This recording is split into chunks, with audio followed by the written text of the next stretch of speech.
আজকের ক্লাসে আমরা কিছু ইতিবাচক শব্দ এবং বাক্য শিখবো। আমাদের সঙ্গে এরকম অনেক সময় হয় না যে কেউ আমাদের সঙ্গে খুব হ্যাপি একটা নিউজ শেয়ার করলো, খুব সুখের একটা সংবাদ শেয়ার করলো। আমাদের কিন্তু সেই সিচুয়েশন গুলোতে ডিসক্রাইব করা লাগতে পারে যে আমরা কিরকম ফিল করছি বা কিরকম অনুভব করছি।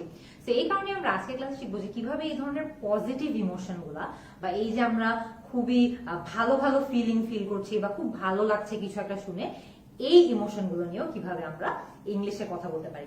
একদম প্রথমে খুবই ইজি একটা সিচুয়েশন, মনে করেন আপনার ভাই খুবই বড় কোনো একটা কাজ করলো বা খুবই সুখের একটা সংবাদ শেয়ার করলো আপনার সঙ্গে। তো এরপরে আপনি নিশ্চয়ই তার জন্য অনেক বেশি খুশি হবেন, অনেক বেশি এক্সাইটেড হবেন তার জন্য। তো এই সিচুয়েশনটা আপনি কিভাবে বর্ণনা দিতে পারেন ইংলিশে? I was dash when my brother told me the good news.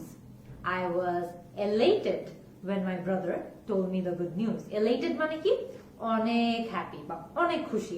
তো আমার ভাই যখন আমাকে একটা গুড নিউজ বললো, আমি তার জন্য অনেক খুশি হয়েছি বা তার জন্য অনেক হ্যাপি হয়েছি। এলাইটেড এর মতোই আরেকটা খুবই সুন্দর শব্দ আছে ইংলিশে, যেই শব্দটার অর্থ হলো যে আপনি অনেক বেশি খুশি। I was ecstatic when my brother told me the good news. এরও মানে হলো যে আমার ভাই যখন আমার সঙ্গে একটি সুখের সংবাদ শেয়ার করলো বা একটি খুশির সংবাদ শেয়ার করলো, আমি তার জন্য অনেক বেশি খুশি হয়েছি। তো আমরা এলাইটেড শিখলাম, আমরা এক্সট্যাটিক শিখলাম। এর মতো কিন্তু আরেকটা শব্দ আছে, overjoyed. I was overjoyed when my brother told me the good news. এরও মানে হলো যে আমি আমার ভাই একটা সুখের সংবাদ বলার পর তার জন্য অনেক বেশি খুশি হয়েছি। I was on cloud 9 when my brother told me the good news. খেয়াল করে দেখবেন, on cloud 9 মানে কিন্তু এটা না যে আপনি 9 নম্বর মেঘে পৌঁছে গিয়েছেন। এর মানে হলো যে আপনি তার জন্য অনেক বেশি হ্যাপি।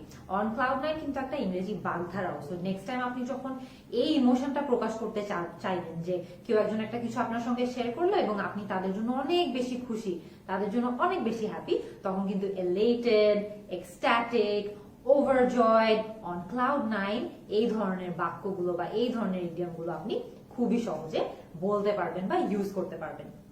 খেয়াল করে দেখেন, আরেকটা বাক্যে মুভ অন করি আমরা। মনে করেন একটি অনুষ্ঠানে আপনার দাওয়াত আছে বা একটি অনুষ্ঠানে আপনার যাওয়ার কথা। এই অনুষ্ঠানটাতে যাওয়ার আগে আপনি খুবই এক্সাইটেড যে আপনি এই অনুষ্ঠানটাতে যেতে পারছেন, খুবই হ্যাপি বা খুবই উৎসাহ আছে আপনার এই অনুষ্ঠানটা অ্যাটেন্ড করার জন্য। এই সেন্টেন্সটা বা এই অনুভূতিটাকেও কিন্তু আপনি খুবই সহজে ইংরেজিতে বর্ণনা করতে পারবেন। সেন্টেন্সটা কি হতে পারে? I am dash to attend the event. I am looking forward to attend the event. এর মানে হলো যে আমি খুবই আগ্রহের সাথে অপেক্ষা করছি এই ইভেন্টটা বা এই অনুষ্ঠানটা অ্যাটেন্ড করার জন্য বা ইভেন্টটাতে যাওয়ার জন্য। কি বলবেন? I am looking forward to attend the event. এর মতোই কিন্তু আরেকটা শব্দ আছে, যে শব্দটা ইউজ করে আপনি সেম ইমোশন কনভে করতে পারবেন বা সেম ইমোশন বোঝাতে পারবেন। কি হতে পারে? I am eager to attend the event. এরও মানে হলো যে এই ইভেন্টটা অ্যাটেন্ড করা নিয়ে আমার মধ্যে অনেক উৎসাহ কাজ করছে। I am enthusiastic to attend the event অথবা I am excited to attend the event. সবগুলোরই অর্থ হলো যে একটা অনুষ্ঠান আসছে হয়তো বা একটা অনুষ্ঠানে আপনার যাওয়ার কথা, সেই অনুষ্ঠানটা অ্যাটেন্ড করা নিয়ে বা সেই অনুষ্ঠানটাতে যাওয়া নিয়ে আপনার অনেক উৎসাহ আছে বা আপনি অনেক এক্সাইটেড এখানে যাওয়ার জন্য। আরেকটা বাক্যে আমরা মুভ অন করি। মনে করেন এটা কিন্তু অনেক সময় হয় যে আপনার ফ্রেন্ড খুবই রাতে হয়তো বা বাসায় ফিরছে, আপনি হয়তো বা অনেক চিন্তিত বা অনেক কনসার্ন যে সে টাইম মতো ফিরলো নাকি, সে নিরাপদে ফিরলো নাকি। মনে করেন এই সিচুয়েশনটাতে আপনার ফ্রেন্ড আপনাকে কল দিয়ে বললো যে সে নিরাপদে বাসায় পৌঁছে গেছে। এটাও কিন্তু একটা পজিটিভ ফিলিং। আপনি যখন এই নিউজটা শুনবেন বা এই সংবাদটা যখন আপনি শুনবেন যে সে সেফলি বাসায় পৌঁছে গেছে, আপনি কিন্তু খুবই রিলিভড হবেন, রাইট? খুবই রিঅ্যাসিওরড হবেন। সো খেয়াল করে দেখবেন আপনি চিন্তামুক্ত হবেন। সো এই যে অনুভূতিটা আছে, চিন্তামুক্ত হওয়ার একটা অনুভূতি, এটাও কিন্তু ইংরেজিতে অনেক সুন্দর সুন্দর কিছু শব্দ ব্যবহার করে আমরা বোঝাতে পারি। After hearing she was safe, I was dash. After hearing she was safe, I was relieved. যে আমি চিন্তামুক্ত হলাম এটা শোনার পর যে সে নিরাপদে আছে। ওয়ার্ডটা কি? ওয়ার্ডটা হচ্ছে relieved. After hearing she was safe, I was reassured.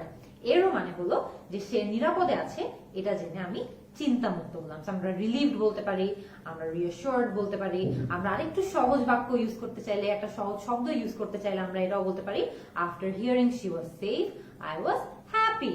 যে আমি অনেক সুখী অনেক খুশি হলাম বা অনেক হ্যাপি হলাম এটা শুনে যে সে নিরাপদে আছে। এরপর আমরা একটা ভিন্ন সিচুয়েশন নিয়ে চিন্তা ভাবনা করি। মনে করেন যে আপনার হাতে একটা নতুন প্রজেক্ট আসছে, বা আপনি কারো থেকে একটা নতুন প্রজেক্ট সম্পর্কে শুনলেন এবং সেই প্রজেক্টটা নিয়ে আরো বেশি জানার জন্য বা আরো বেশি সেই প্রজেক্টটা সম্পর্কে জানার জন্য আপনি অনেক আগ্রহী, বা আপনি আপনার মধ্যে অনেক উৎসাহ কাজ করছে যে আপনি এই প্রজেক্টটা নিয়ে আরো বেশি জানবেন। এই ফিলিংটাও ইংরেজিতে কিন্তু বোঝানো যায়। I was dash to know more about the project. I was curious to know more about the project. মানে এই প্রজেক্টটা সম্পর্কে আরেকটু জানার জন্য আমার মধ্যে অনেক আগ্রহ কাজ করছিল। I was interested to know more about the project. এরও মানে হলো যে এই প্রজেক্টটা সম্পর্কে জানার জন্য আমি অনেক আগ্রহী। I was looking forward to know more about the project. এরও অর্থ হলো যে এই প্রজেক্টটা নিয়ে আরো বেশি জানতে আমার মধ্যে অনেক বেশি আগ্রহ কাজ করছিল। তারপর অনেক সময় এমনও হয় না যে আপনি হয়তো একটা ছুটি কাটিয়ে এসেছেন, একটা ভেকেশন থেকে এসেছেন, এবং ভেকেশনটা থেকে আসার পর আপনি অনেক বেশি রিল্যাক্স, আপনি অনেক বেশি স্ট্রেস ফ্রি, আপনার অনেক ভালো লাগছে। এই ফিলিংটা সম্পর্কেও কিন্তু আপনি ইংরেজিতে কথা বলতে পারবেন। কিভাবে? After the vacation, I truly felt so dash. I truly felt so relaxed. অথবা I truly felt so stress free. So খেয়াল করে দেখবেন দুটোরই অর্থ হলো যে ছুটি কাটিয়ে আসার পর আপনি অনেক ভালো বোধ করছিলেন। সো আপনি রিল্যাক্সডও বলতে পারেন, স্ট্রেস ফ্রিও বলতে পারেন। আরেকটা বাক্যে মুভ অন করি। এটা কিন্তু আমাদের সবার জীবনে, আমরা যারা যারা ছাত্রছাত্রী আছি, আমাদের জীবনে অনেক কমন একটা সিচুয়েশন যে আমরা পরীক্ষা দিয়েছি এবং পরীক্ষার রেজাল্ট বেরিয়েছে। মনে করেন যে আপনার রেজাল্ট বের হলো এবং রেজাল্টটা অনেক ভালো হয়েছে। রেজাল্ট যদি ভালো হয়ে থাকে আমাদের বাবা মারা অনেক খুশি হয় না আমাদের রেজাল্ট সম্পর্কে জেনে? এই যে ফিলিংটা আছে, এই ফিলিংটা সম্পর্কেও কিন্তু ইংরেজিতে কথা বলা যায়। কিভাবে? My parents were dash with my results. My parents were pleased with my results. এর অর্থ হলো যে আমার রেজাল্ট নিয়ে আমার বাবা মা অনেক খুশি। আপনি চাইলে এটাও বলতে পারেন my parents were satisfied with my results. এরও অর্থ হলো যে আমার প্যারেন্টসরা বা আমার বাবা মা আমার রেজাল্ট নিয়ে অনেক খুশি। তো প্লিজড, স্যাটিসফাইড, ওভারজয়েড, এক্সট্যাটিক, প্রথম বাক্যে আমরা শিখেছিলাম এলেটেড, অন ক্লাউড 9, সবগুলোই কিন্তু এই বাক্যে আপনি ইউজ করতে পারবেন। সবগুলোরই অর্থ হবে যে আমার রেজাল্ট নিয়ে আমার বাবা মা অনেক খুশি ছিলেন। এরপর মনে করেন আপনার হাতে খুবই এক্সাইটিং একটা প্রজেক্ট আসছে, আপনি বলতে চান যে এই নতুন প্রজেক্টটা নিয়ে আপনি অনেক বেশি উৎসাহিত বা আপনার মধ্যে অনেক বেশি আগ্রহ কাজ করছে। I am dash about the new project. I am excited about the new project. অথবা I'm pumped up about the new project. অথবা I'm enthusiastic about the new project. সবগুলোরই অর্থ হলো যে এই নতুন প্রজেক্টটা নিয়ে আমার মধ্যে অনেক বেশি উৎসাহ কাজ করছে বা আমি এই প্রজেক্টটা হাতে পেয়ে এটা নিয়ে অনেক খুশি। এরপরে মনে করেন খুবই সিম্পল একটা বাক্য, কেউ একজন খুব সুখের একটা সংবাদ আপনার সঙ্গে শেয়ার করলো এবং আপনি তাদেরকে বলতে চান যে আপনি এই সংবাদটা শুনে অনেক খুশি ফিল করছেন, অনেক হ্যাপি ফিল করছেন তাদের জন্য। খুবই ইজি শর্ট একটা সেন্টেন্স। সেন্টেন্সটা কি? What a dash news, what a terrific news, অথবা হোয়াট আ সুপারব নিউজ, অথবা what a great news, what a fantastic news, what a marvellous news. সবগুলোরই অর্থ হলো যে এই সংবাদটা অনেক একটা খুশির সংবাদ, অনেক সুখের সংবাদ। আমরা টেরিফিক বলতে পারি, সুপার বলতে পারি, গ্রেট বলতে পারি, ফ্যান্টাস্টিক বলতে পারি, মার্ভেলাস বলতে পারি। সবগুলোরই অর্থ হলো যে এই সংবাদটা অনেক ভালো একটা সংবাদ, অনেক সুখের একটা সংবাদ।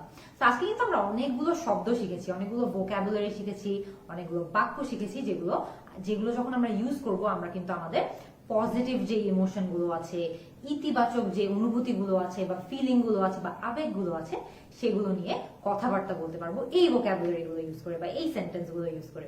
এরকম কিন্তু ইংলিশে আরো অনেক বেশি পজিটিভ ভোকাবুলারি আছে বা পজিটিভ শব্দ আছে। আপনারা আমাকে কমেন্ট সেকশনে জানান যে এর বাইরে আর কি কি পজিটিভ ওয়ার্ড আপনাদের জানা আছে। আমি কিন্তু আপনাদের সবার অ্যান্সারের অপেক্ষায় থাকবো। See you in the next class.